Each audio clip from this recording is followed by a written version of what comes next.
Thomas the Tank Engine was feeling very happy. His blue coat shone in the sun, he was right on time, and all around his branch line the countryside seemed prettier than ever before.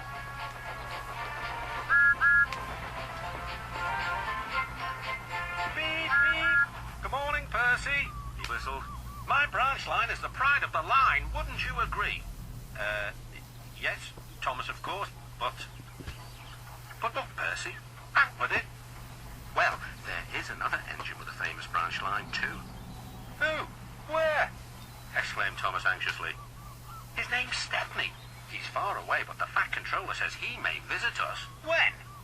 Oh, someday. And Percy hurried away.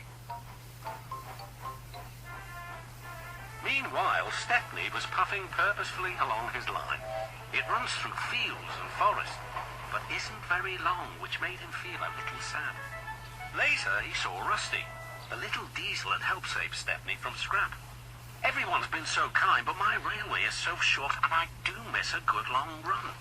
I think you should tell Driver too, replied Rusty. I'm sure he'll understand. Stepney soon discovered that indeed he did.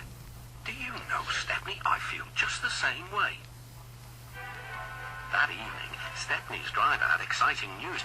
Guess what, Stepney? The Fat Controller has invited us to visit the other engines on his railway.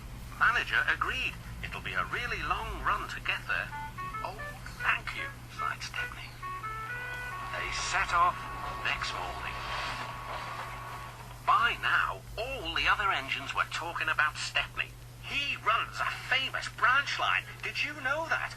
Said Percy. Thomas was feeling a little jealous. Huh, it may be famous, but my branch is first on the line. Everyone knows that, too. And he huffed away to fetch his coaches. Look, squeaked Percy. Why have they all come? There is no train yet. But Percy was wrong.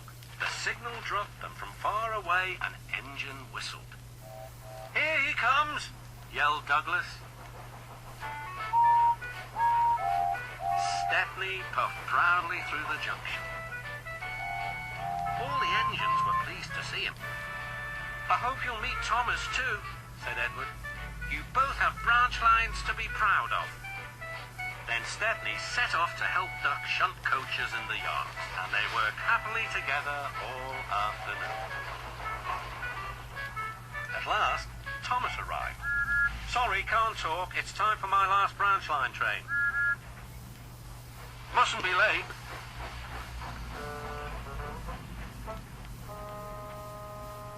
He was hardly out of sight when the engines heard shouting at the station. Moments later came the alarm. Stop all trains! The signal man answered the telephone. A special, is it? I see. Thomas was impatient. Why are we waiting? My passengers are being delayed. Sorry, Thomas, said his driver. We're being shunted to allow another train to pass. Soon, they heard an unfamiliar puffing sound. There was Stepney with headlamps swaying and whistle blowing. He gathered speed and disappeared. Well, bust my boiler, said Thomas the Tank Engine. Next morning, Thomas was still fuming.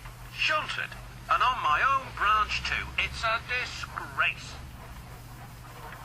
I'm sorry, said Stepney. I was a special. Why? An important passenger arrived just as you left. He ordered a special train and Duck let me take it. We had a splendid run, but, finished Thomas kindly, it can make an engine nervous not to know the line. Exactly, said Stepney. You're such an expert. This made Thomas feel much better. He couldn't be cross anymore and instead began telling Stepney all about his branch line. Reach for the speed, reach for the whistle, go where the rail may